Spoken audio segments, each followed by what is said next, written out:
Now, one of the duties of the Confucian state was to bring moral transformation in the people it ruled over, and Catholics would challenge the ability of the state to do this, and assert that it was Catholicism that in fact brought moral transformation. And we've already seen this in the fact that Hwang Sayong used the term moral transformation to indicate missionary work.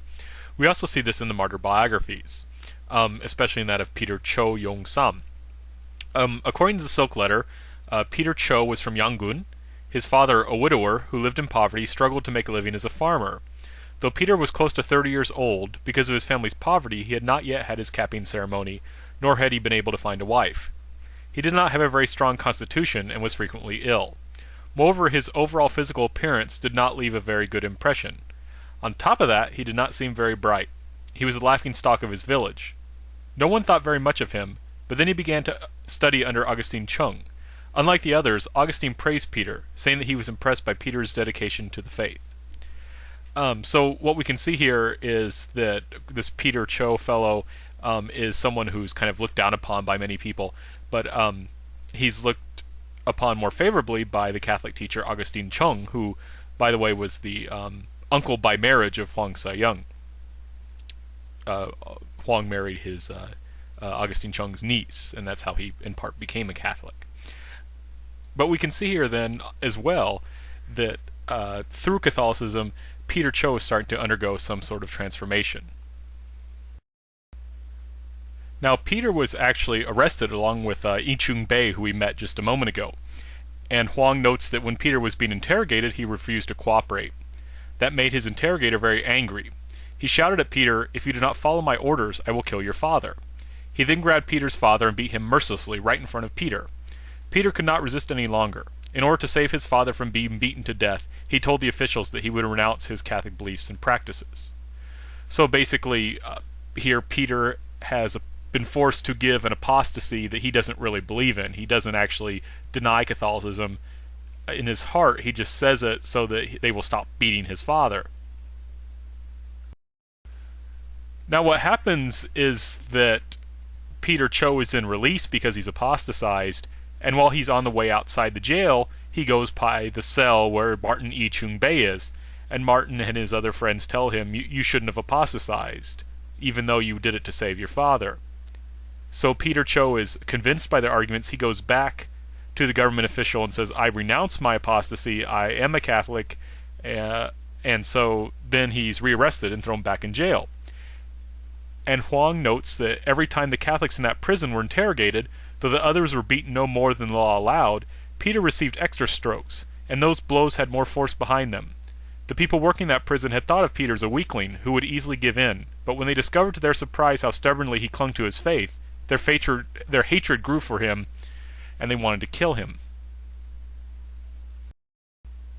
So what does the Peter Cho Yong-sam hagiography tell us about how Hwang tried to justify foreign intervention in Korea? Well, and why this challenged the Choson state?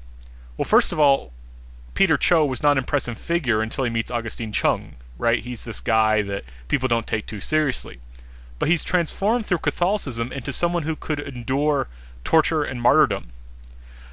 What's interesting as well is that even when he stumbled, he shows virtue. He didn't apostatize because he couldn't handle the torture. He apostatized because of his filial piety towards his father. Similarly, while Peter is motivated by love of truth and love for his father, the state officials act out of anger, break the law by beating him more than they're supposed to be, and manipulate rather than respect filial piety. So what happens then is we see that Catholicism is being presented here as the true teaching that leads to moral transformation, which is of course what Neo-Confucianism claims to be. And therefore Catholicism challenges and infringes on the Confucian legitimacy of the state by asserting that it is the truth that teachings bring moral transformation. The last example we'll give in this presentation of this usurpation of the teaching state is the case of Thomas Che Pilkong, a relapsed apostate. And Thomas, basically, he had been convinced by the king several years earlier to apostatize. He was a Catholic, and the king convinced him to apostatize, gave him an official position, and gave him a wife. He was too poor and couldn't afford to get married. And so Thomas had apostatized, but felt really guilty about it. Still in his heart, he believed that Catholicism was truth. What happened then was there were rumors and accusations that Thomas was in fact a Catholic, and he was called in by the King Jongjo at this time, he was still alive, to be questioned about whether or not this was true. And according to Hwang, this is how he responded. This gave Thomas the chance he had been waiting for.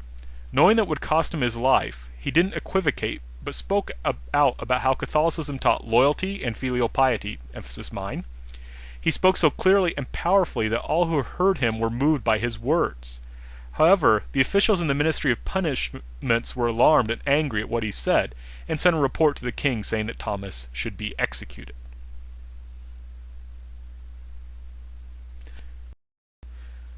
Now, in describing Thomas Che in this way, Hwang shows that Catholicism teaches true loyalty and filial piety. His explanations of Catholicism as being the true teacher of loyalty and filial piety cannot be answered by the government officials. In fact, they call for his execution. In other words, they have to turn to violence in order to silence the truth. Right? They're not able to answer his arguments. They can only try and silence them by killing him. Moreover, they are moved out of anger, not any positive motivation such as love of truth. So thus, Catholicism is again presented as the true teacher and displacing Neo-Confucianism. So in conclusion, we have seen that Hwang explicitly justified the use of foreign intervention, including violence, into Korea by referring to the Bible and to the idea that Catholicism would help spread true civilization. And that's his kind of explicit justification. However, he also implicitly justified the use of foreign intervention into Korea through his story of Catholics, through his narrative of Catholics who were being unjustly persecuted by wicked officials, by Catholics who were in fact that the Catholics were in fact innocent of any crime. Since they were virtuous, they were worthy of being saved.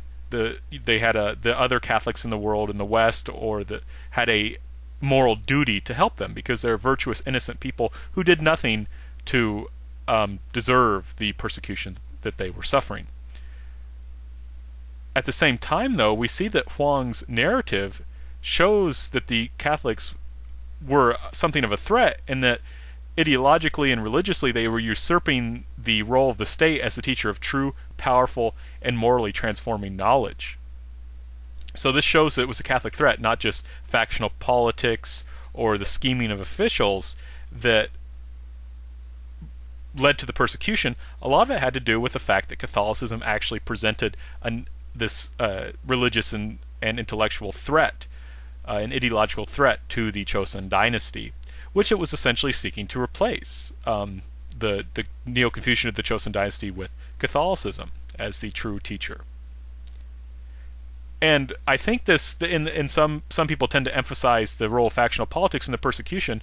I think this has to do with the results of Hwang's own influence, because in his letter, that's what he says, is that basically we're being persecuted because Koreans don't know anything about Neo-Confucianism, they don't trust anything else, and because of factional issues. And Hwang could not bring himself to admit that there really was a difference, that Catholics did, despite their small numbers, pose something of a threat. So this shows, I think, also from the Neo-Confucian side, the importance of state orthodoxy and why they were willing to kill people they normally left alone. This helps because there's a question here. Usually the Neo-Confucians saw themselves as protecting the common people, the old, women, and so forth. But in the persecutions, especially in the persecution of 1801, they're killing these people. They're killing old people. They're killing very young people. They're killing women. And it's because Catholicism poses such a threat through its emphasis that it is the truth, which, of course, infringes on Neo-Confucianism's claim to be the truth, and also its claim to teach this true knowledge that would bring moral power. and other forms of power as well. Now, what I also find interesting is that the Rodney Stark, in his book The Rise of Christianity, says there's a Christian crisis in the 60s AD because of various theological issues, especially because some people thought that that Jesus was going to be coming soon. Now, at this time, Peter, Paul, and James were all martyred. And this, in fact, then helped inspire Christians to be willing to die for their faith and to continue and to weather this theological crisis, because the death of the heroic martyrdom of these early leaders showed that they sincerely believed that Christianity was true. And that this then kind of infected other people with this spirit and allowed the religion to continue under persecution. Now, what's interesting is Hwang, even while he was in hiding, writing this letter, he actually managed to convert a few people. And I think people had to ask the question, why is God persecuting us? Or I'm sorry, not why is God persecuting us, but why are God allowing us to be persecuted? And what's going on here? And Hwang, my guess is that his hagiographic stories that he tells in the Silk Letter, he also told to these people, and he also probably spread around as much as he could. And that this may have helped people to see what martyrdom was about, and to inspire them to be willing to die as martyrs. Moreover, in 1859, a version of the Silk Letter was discovered by some French missionaries and seems to have circulated, and this was right before the 1866 persecution, which was the worst persecution. So there's a chance that the stories that Hwang told helped to inspire Koreans to later on be willing to suffer martyrdom. Okay. Well, thank you very much for your kind attention. As always, I'm willing to answer any questions that anyone would like to send to me. And I hope that you will look at more of my talks.